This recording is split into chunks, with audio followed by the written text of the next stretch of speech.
Olá, boa noite. Este é o Conversas Cruzadas aqui na TV Com, canal 36 da NET.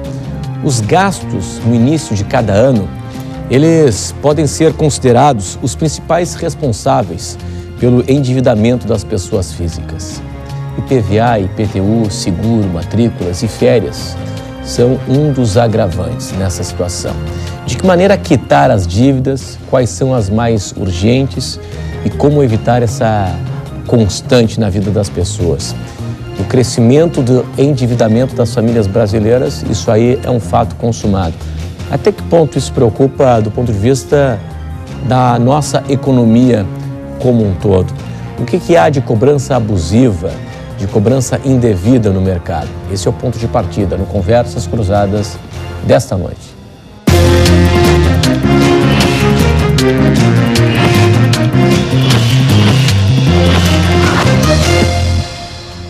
Hoje nós estamos na companhia do presidente do SESCOM, na Grande Florianópolis, Sindicato de Contabilidade, Fernando Baldissera. Também nós recebemos o presidente do Instituto Brasileiro de Defesa do Consumidor Bancário, Luciano Duarte Pérez. Conversas Cruzadas recebe também o economista, educador financeiro, Ademir Tenfen. E ainda está aqui conosco o empresário Tito Alfredo Schmidt, que é o presidente da Enfo CDL São José. Pessoal, obrigado pela atenção de todos. Hoje aqui conosco no Conversas Cruzadas na TV Com, que tem um oferecimento de Senge em defesa do profissional da engenharia sempre. Restaurante Ostradamus, ostras depuradas. RDO, visite o apartamento decorado do Apoena em Palhoça. Queres, verão mais queres, é tempo de comprar. Companhia da Moda, há 20 anos sendo a sua melhor companhia. Senhor educador financeiro, o que está acontecendo de errado com as famílias brasileiras, que não estavam acostumadas com o crédito fácil? A notícia desta semana, o endividamento das famílias crescendo. O que está acontecendo? Boa noite. Boa noite. Boa noite a todos. Bem, o endividamento das famílias realmente está aumentando em razão do que você comentou, do crédito fácil. Esse é um lado. Mas o outro lado é também a questão de que nós vivemos uma situação de melhoria do salário real das pessoas, nós estamos vivendo num bom nível de emprego, enfim. A economia como um todo também favorece e cria expectativas de melhoria salarial para o futuro. Isso faz com que as pessoas criem coragem e gastem mais. Mas uma outra questão importante que eu vejo também é o quê? Muitas pessoas que estavam fora do crédito, por exemplo, agora têm acesso ao crédito. Só que são pessoas normalmente que não estavam acostumadas ou não estão acostumadas ao crédito, não sabem exatamente qual é a responsabilidade que envolve a compra de uma mercadoria a crédito ou a compra de um produto em prestações, enfim. As relações comerciais se tornaram muito complicadas, muito mais complicadas hoje do que no futuro. Não é mais simplesmente ir lá na loja comprar uma geladeira. Você assina um contrato de financiamento. Esse financiamento tem uma série de regras, de normas, de leis, e normalmente regras, normas e leis com as quais o consumidor não está acostumado e muitas vezes ele também não quer nem saber o que envolve aquilo. Ele está preocupado na geladeira que ele vai ter na sua casa, ele está preocupado. E também as pessoas gastam demais. Então, não estão acostumadas com o crédito, se deslumbram com o crédito. Algumas pessoas se deslumbraram com o crédito e aí acabaram gastando além da conta. Agora, Fernando, eu imagino que o crédito fácil, ele tem muito mais virtudes do que problemas, esses citados, porque as pessoas hoje estão tendo, nos últimos 15 anos, acesso a bens de consumo que antes só aqueles que estavam no topo da pirâmide social tinham acesso, né? Boa noite, obrigado pela presença. Boa noite, Renato. Na verdade, isso que você coloca é muito importante.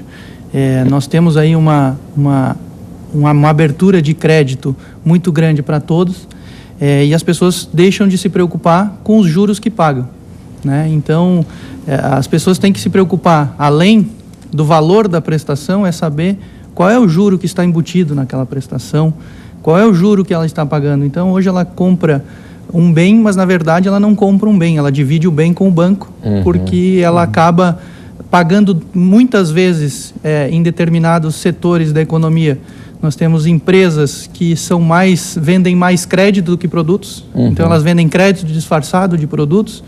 E esse juro embutido nessa mercadoria nem sempre ele é levado em consideração pelo consumidor.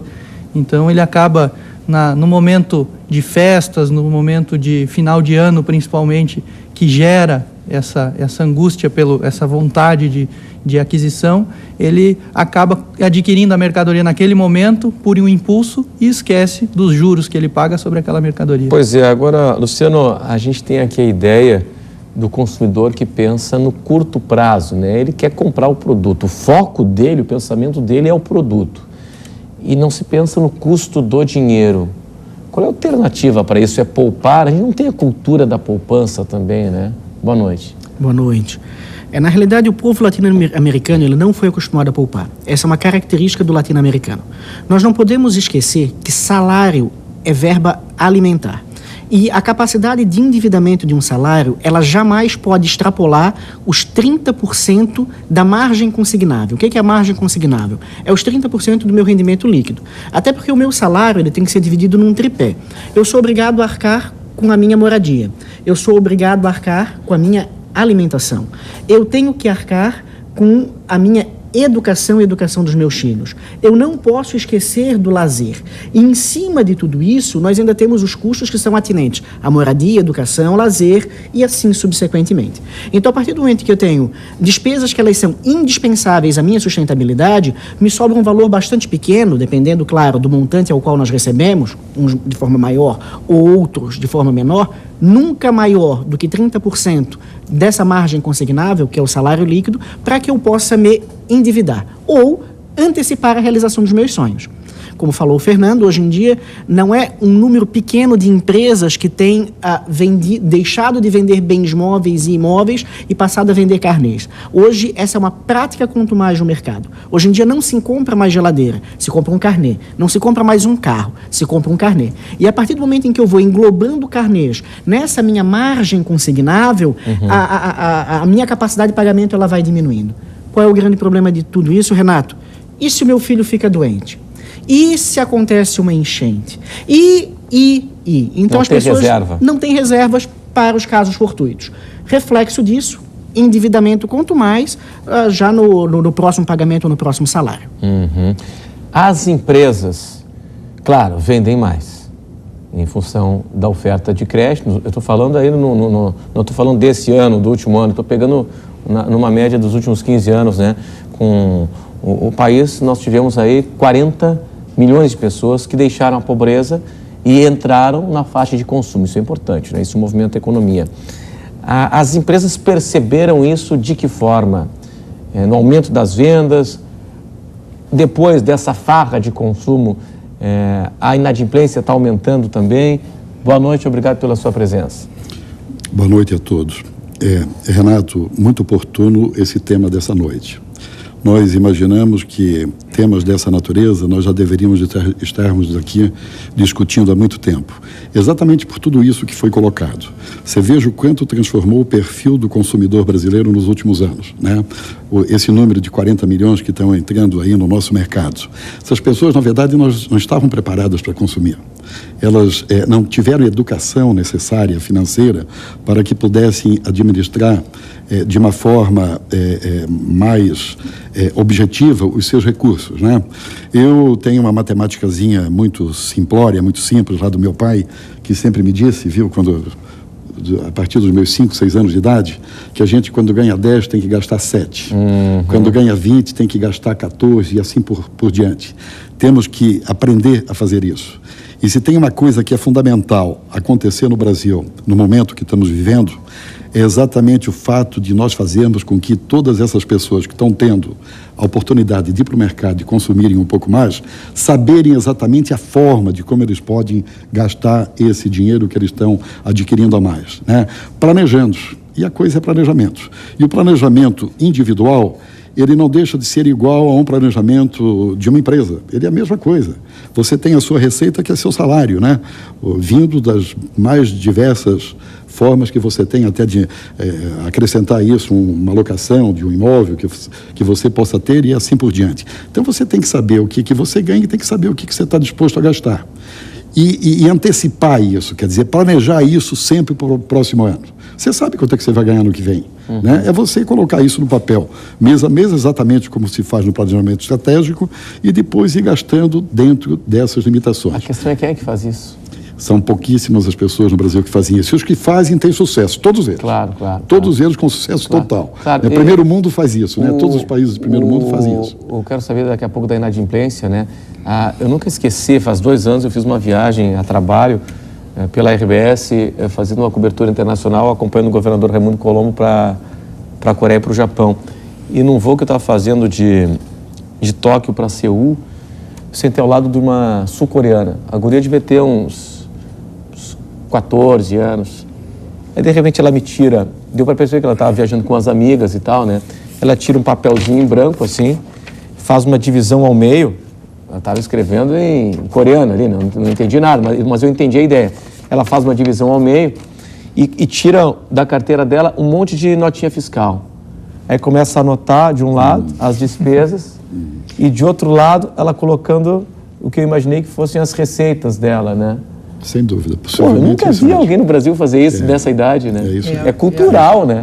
Isso é cultural. Achei fantástico aquela imagem que eu vi ali, né? É a contabilidade, nós comentávamos, antes de entrar no ar, nós comentávamos sobre a necessidade da contabilidade transcender o mundo empresarial. As pessoas acham que contabilidade é uma coisa de empresa. Na verdade, não. Na verdade, as pessoas físicas também precisam de contabilidade. A prova disso, agora nós estamos próximo do mês de abril, que é a linha final para declaração de imposto de renda, é onde você vai apresentar ao fisco a sua contabilidade de pessoa física. Naquele momento, você vai mostrar para o fisco o resultado da sua pessoa física e, antes de você apresentar ao fisco, você deveria ter uma contabilidade financeira que te desse apoio à sua vida financeira para que você lá na frente, no ano seguinte, como o Tito bem falou, você tivesse condições com o teu planejamento, com a tua contabilidade, de fazer o que a sul-coreana fez, que é o débito e o crédito. Né? Que coisa interessante isso, né? É verdade. É fantástico, né? Agora, a escola, ela já levou isso para a sala de aula, um assunto que a gente vai discutir para daqui a pouco, depois do intervalo. E eu quero saber também dos senhores o seguinte, estou vendo aí que na sua lista tem IPVA, IPTU, qual é o ranqueamento aí que nós temos daquilo que acaba comprometendo o orçamento das famílias e o que as pessoas estão deixando para pagar por último? A gente vai para o intervalo e em instantes.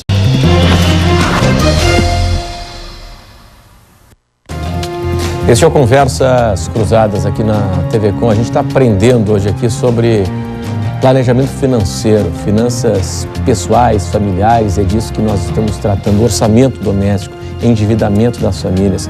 O que mais compromete a renda familiar?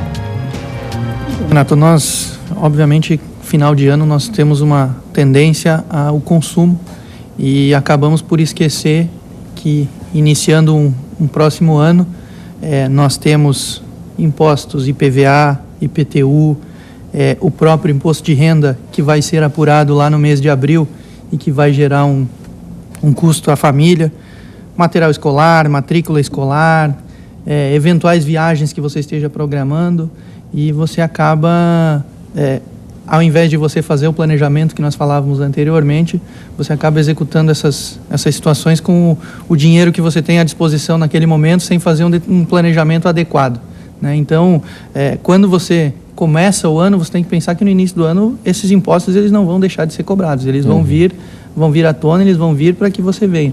Além disso, nós não podemos esquecer que o seguro do carro tem que ser pago, esse é um dinheiro que tem que ser... Matrícula escolar dos filhos. Exatamente, ele tem que estar na reserva. Material escolar, não é barato. Você tem empregadas, previdência social da empregada, você é um autônomo, a sua previdência social, a preocupação com o futuro, né? Então, tudo isso tem que entrar na conta quando você começa a fazer esse planejamento que o Tito falou. Ou seja, Fernando, você tem que priorizar, né? Você tem que ver e saber o que é importante, né? De tudo aquilo que você planeja para a sua vida na hora de comprar.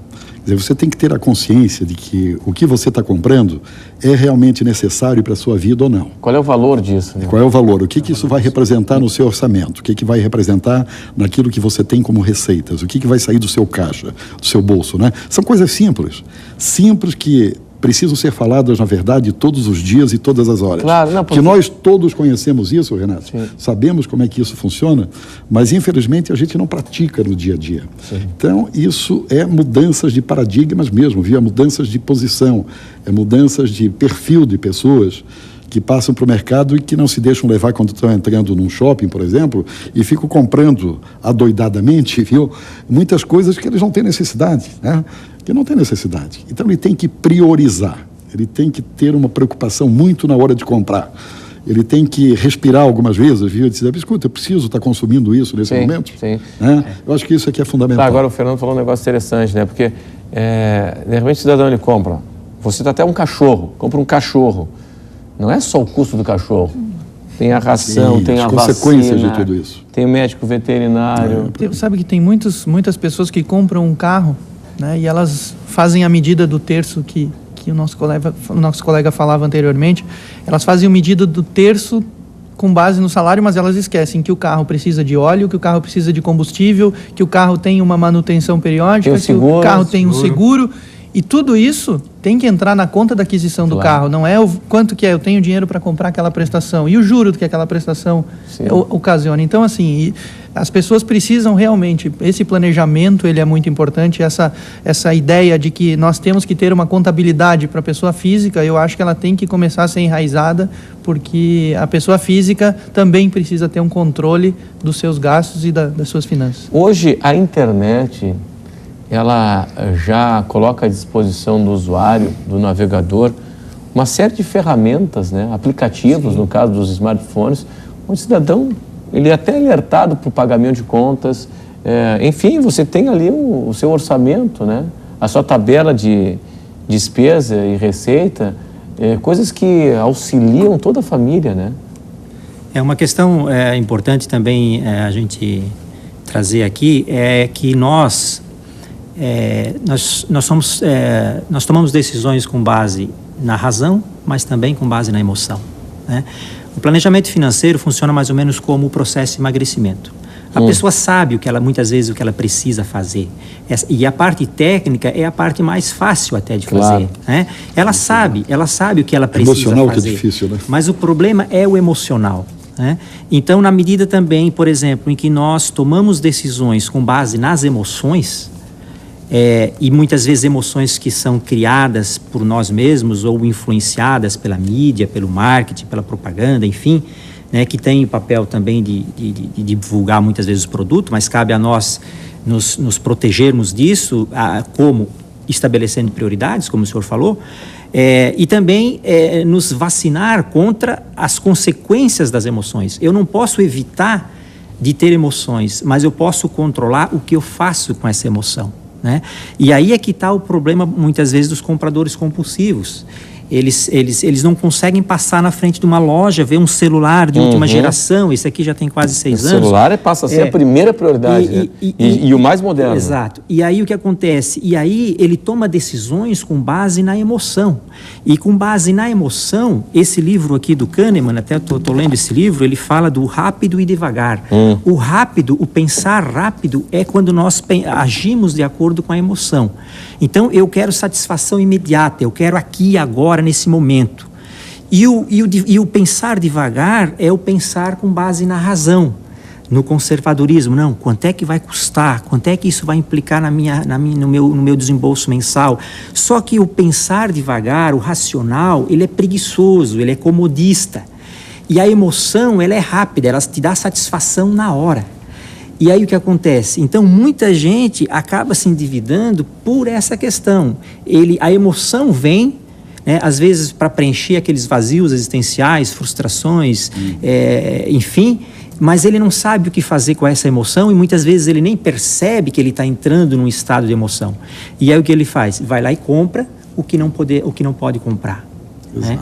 Então, isso é um problema, porque a técnica existe, é igual ao processo de emagrecimento. Por que as pessoas não conseguem emagrecer muitas vezes? Porque o emocional não deixa a pessoa emagrecer. Então, tem que ser trabalhado lá a questão com um nutricionista, com um médico, endocrinologista, enfim, mas também precisa ter um acompanhamento emocional, psicológico. né? E o planejamento financeiro também passa por isso, né? As decisões financeiras que nós tomamos, apesar de que sermos taxados como homo econômicos, que toma suas decisões com base em informações e tal, e que tem tudo, e com isso consegue planejar, decidir, ver qual é a melhor decisão e tal, mas na prática isso não funciona, né? Na prática, as emoções, em muitos momentos, e para algumas pessoas, falam muito mais alto. E essa emoção, ela se esvai rapidamente, né? E, de repente, eu preciso de um novo estímulo de consumo para satisfazer aquele vazio. Aquele vazio, exatamente. Que não foi preenchido, pela última compra. Não é isso? Eu passei por uma situação assim, eu me lembro quando saiu aquele automóvel, o Tempra. O meu sonho era ter um automóvel daquele. Aí eu consegui comprar um ano e meio de uso, quase novo, seminovo, né? Sim. E eu achava que tendo aquele carro eu estaria feliz. Dali a 15 dias eu percebi que não era nada daquilo. Foi embora a felicidade.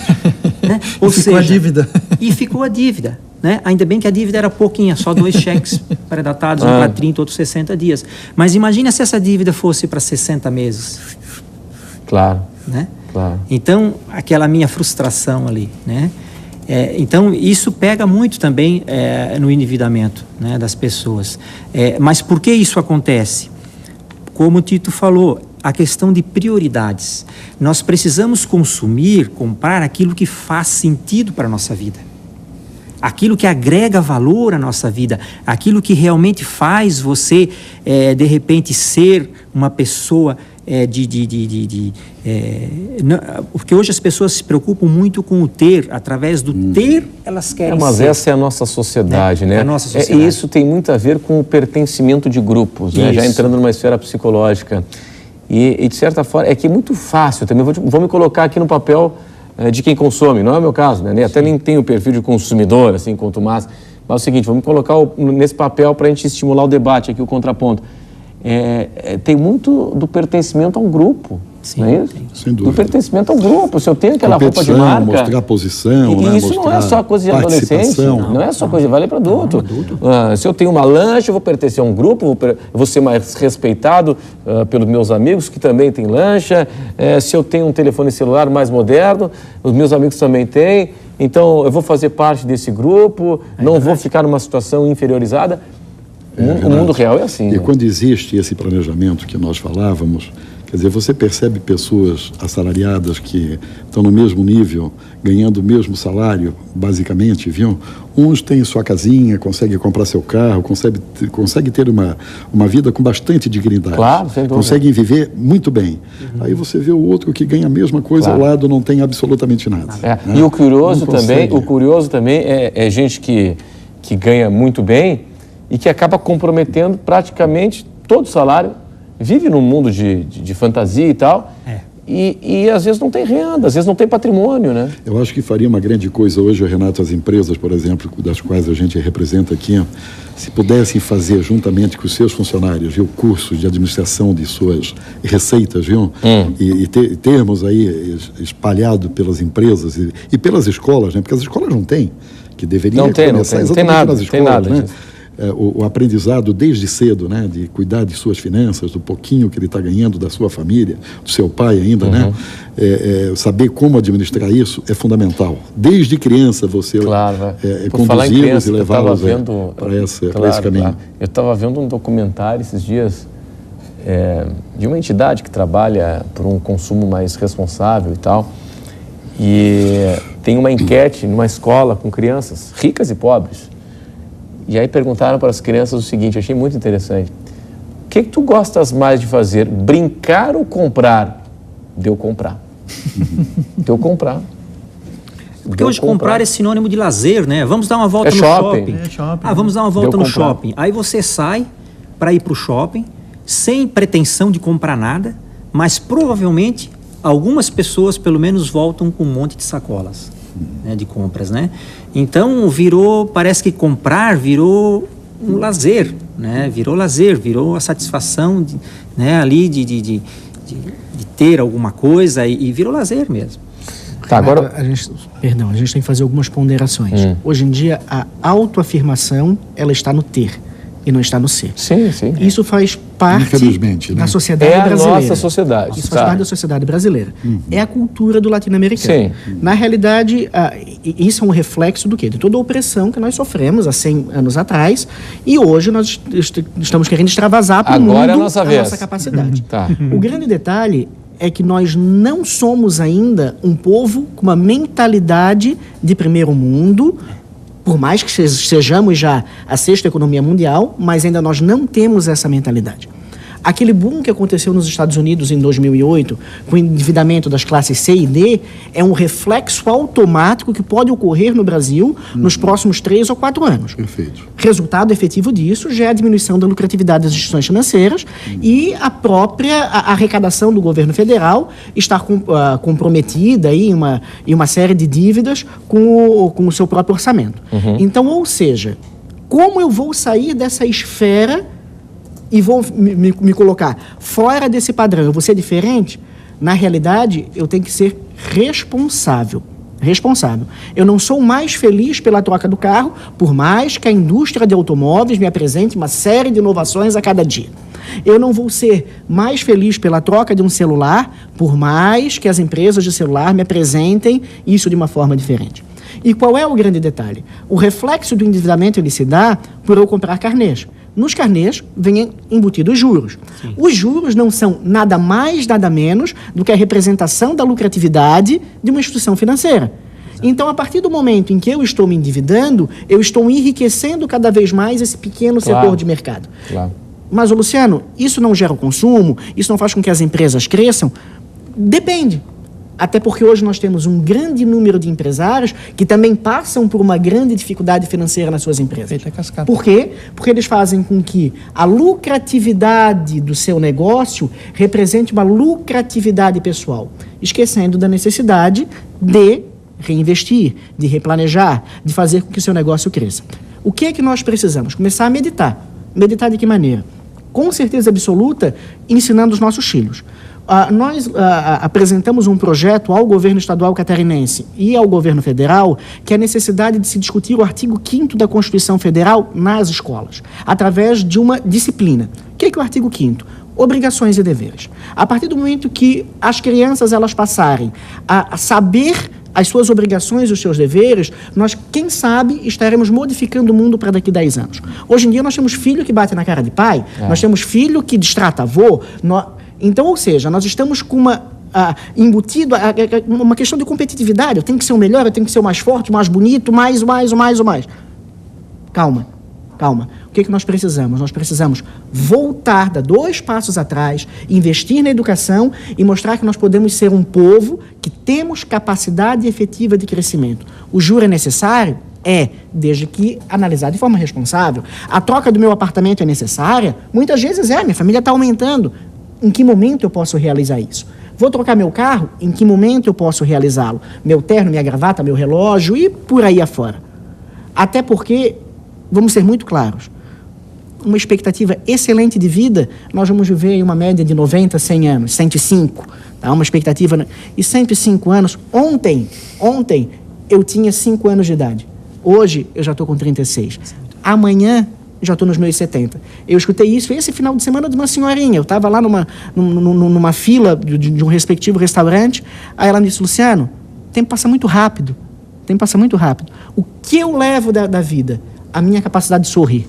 E é isso que nós temos que levar. Porque se nós estamos endividados, nós perdemos a capacidade de sorrir. Muito bem. A gente vai para um rápido intervalo. Daqui a pouco estaremos aqui de volta na sequência do Conversas Cruzadas.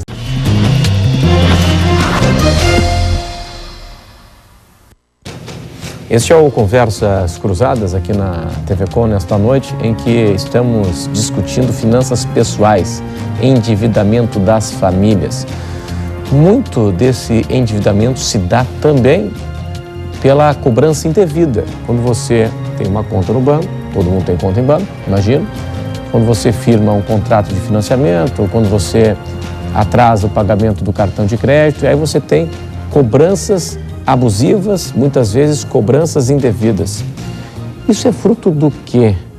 Isso é má fé de quem cobra?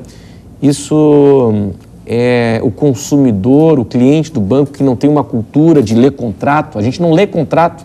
Você não firma um um contrato de financiamento. Se ler, você não assina nada. E não lê contrato, né? Renato, os contratos bancários, eles são formulários contínuos. Então, ou seja, para um determinado padrão de financiamento, todos os contratos são iguais. Então, essa questão de que um contrato pode ser discutido entre a instituição financeira e o consumidor é uma verdadeira falácia do mercado financeiro. Nós assinamos formulários contínuos. Nós vivemos hoje um período de ditadura financeira. Essa é uma verdade. Aonde o Brasil é a Disneylândia das grandes instituições financeiras, das pequenas e das médias.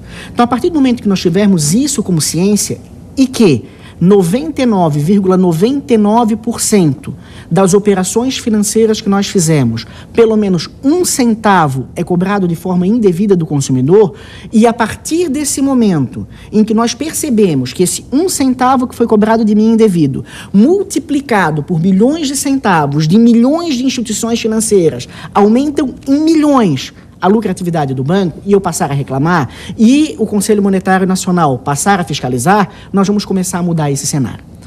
Na minha concepção, eu furtar ou eu roubar R$1 para comer é a mesma gravidade do que eu tirar, sem estar contratado e sem a autorização do consumidor, 1 centavo ou R$1 da conta corrente. O grande fato é que também 99,99% dos consumidores bancários não analisam o seu extrato bancário. Não analisam o seu extrato bancário. Eu vou dar um exemplo bem típico. Pacote de serviços conta salário. Luciano, o pacote de serviço oferecido por um banco é de 15, 20, 30, 40 reais, não importa o valor do pacote. Conta salário ou, porque na realidade a conta salário é uma conta que praticamente não existe, ou conta movimento, em que tem um número X de lançamentos, um número X de extratos, um cartão de débito, ou um próprio cartão de crédito, todas essas tarifas elas têm que ser oferecidas de forma gratuita. Então, a partir do momento que eu já te cobro R$15, seja te oferecendo um respectivo produto como se fosse uma vantagem, o banco, na realidade, já está infringindo uma norma do Conselho Monetário Nacional. E eu poderia te citar milhares delas. Mas qual é o grande fato? Quando nós vamos modificar isso? A partir do momento em que nós utilizarmos o nosso direito de voz. Que direito de voz é esse? Nosso direito de reclamar. Reclamar de uma forma consciente, reclamar de uma forma regular. Indo até o site do Banco Central, tem ali um íconezinho chamado ouvidoria. 2 segundos. Sou correntista do banco tal, conta tal, aconteceu isso comigo. O Conselho Monetário age, o Banco Central age. Vou até o PROCON, faço também uma reclamação. O PROCON age. Várias reclamações por dia, vários problemas por dia, é o que está tendo de reflexo agora nas telefônicas. Agora estão tendo regras que vão facilitar o quê? Número de ligações, telefonemas, cabos e assim subsequentemente. Vamos ter uma melhora. É pressão social, né? Controle social. Eu acho que o Luciano colocou muito bem a questão. Realmente é isso, né? Quer dizer, é a mudança mesmo que nós temos que ter como cidadãos em busca a cada dia de uma cidadania maior, né? Quer dizer, buscando aquilo que é seu direito, né? E que só nós, individualmente, é que podemos fazer isso. E na somatória chegarmos a esses resultados que poderão vir através de medidas do governo, né? Mas então o caminho realmente é esse. Os bancos fazem da nossa população realmente o que bem querem. Muito pouco eles são controlados. E o que é interessante nessa exposição toda que você faz é que eu vejo que nós, como cidadãos, muitas vezes nós temos vergonha de ir lá para brigar com o banco por causa de 2, 3, 4 reais. Quando somado isso, multiplicado, isso dá milhões e que eles acabam praticamente conseguindo pagar a folha de pagamento de muitos bancos, é o que a gente tem visto por aí, são